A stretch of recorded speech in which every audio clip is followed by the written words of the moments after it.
The book is called G3, The Gift of You, Leadership and Net Giving. What does net giving mean? We're going to find out how and why we should be pursuing our passion and the importance of chocolate milkshakes. Stick around, we'll find out. Author Tim Cork is here. We'll be right back.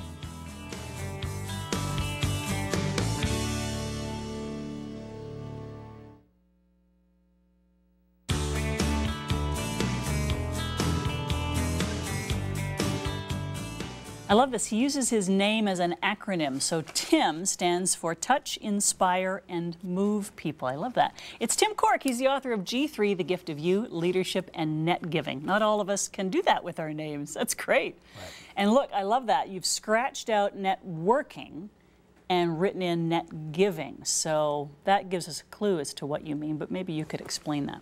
Well, on the net giving side, it's simply most people, as far as networking goes, they go into situations with the attitude of, what can you do for me? And really what net giving is all about is the attitude of, what can I do for you? Why is that important? Well, it's very important because what's important to you really is you. So if I ask you really good questions, and even more importantly, if I ask you questions about you, what's important to you, you're going to get excited. So if somebody comes up to, an example would be, if somebody comes up to me and says, Tim, how are Steph and Jeff, my kids? They got me because they figured out what's important to me. So ask people good questions that gets them to talk about them. And the most important thing to anybody is themselves. Aha. Mm-hmm. So it's an attitude. When you're doing the elbow rubbing and the meet and greets, make sure you're asking about the other person. Absolutely. Get them to talk about their favorite subject. And in that way, they'll remember you? Absolutely. Yeah. Okay. Yeah. Why did you want to write this book? Well, one of the main reasons to write G3 is it's an opportunity to thank a lot of people.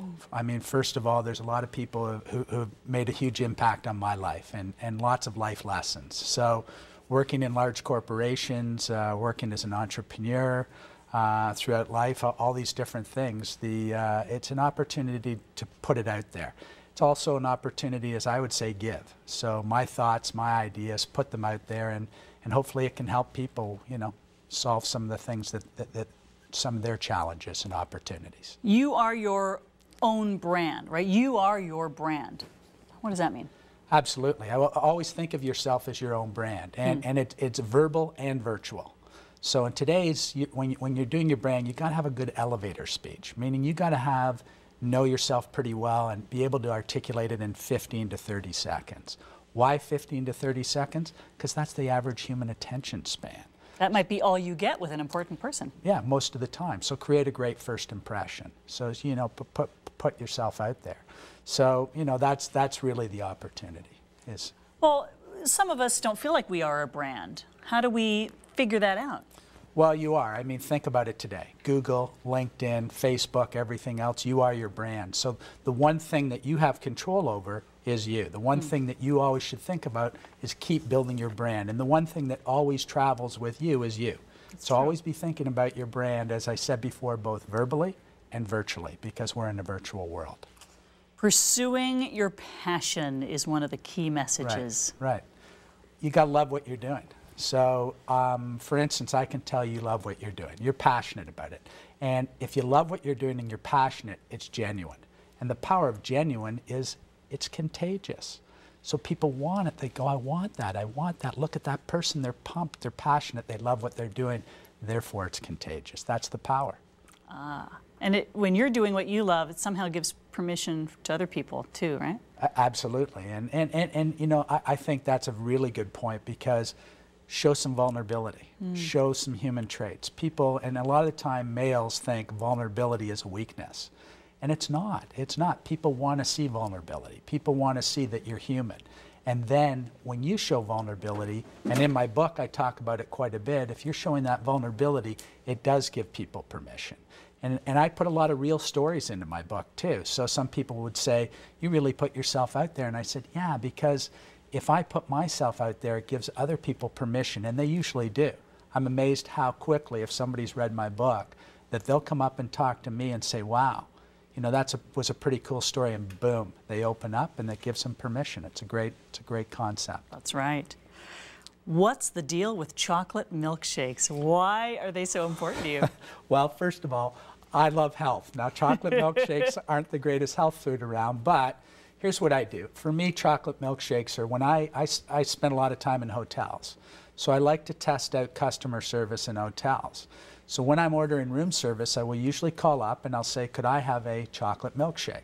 Now, if you're at a Four Seasons or Sandals or, you know, a Regency or Hyatt and some of these high-end hotels, they get it.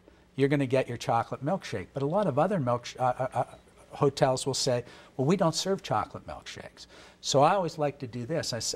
On the phone, I'll usually go when I'm ordering it. They say, we don't have them. And I said, do you have any chocolate powder, any chocolate syrup? Yes, we do. Do you have any vanilla or chocolate ice cream? Yes, we do. Do you have any milk? Yes, we do. Do you have a blender? Yes, we do. Could I please have a chocolate milkshake? And I have a little bit of fun with it. And I'll give you a really good example. Does it open their eyes? Do you hear light bulbs going off? Well, sometimes they still say we don't have them. And I say, can I come down and I'll come down and make it. And I've done that in a few hotels too. So, you know, some hotels know when I'm coming now. So I have a bit of a reputation. Sandals is a resort that we frequent, and this one Sandals in Exuma, we were just down there last week. And they have a Cafe de Paris, and it's their Starbucks, 24/7, pure decadence. So when you go into this place, a few years ago, I went in at 6 in the morning to get my wife some coffee. I'm not a big coffee drinker. So when I went in, they said, would you like a coffee? And I said, no, but I love chocolate milkshakes. And they said, would you like one? I said, not right now, I'll come back at lunchtime.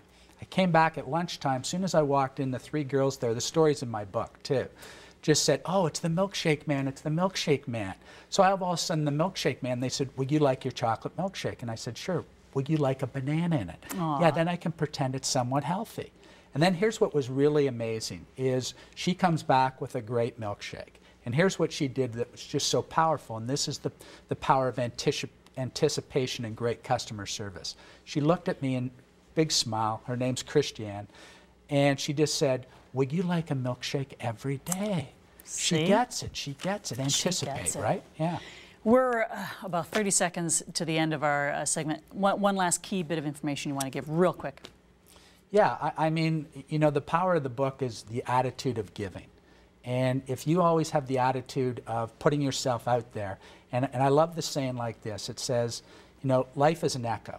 What you send out comes back. And I always like to send, if you send it out in abundance, it comes back in abundance. So the more you give, the more you get. Just put yourself out there, and that's the power. And in leadership too, it's influence and it's giving. Thank you so much for that great reminder. Grab the book, timcork.com for all the details. When we come back, ham and macaroni pie with Foodland Ontario. Awesome. Yeah, thank you very much. Such a good reminder. That is true.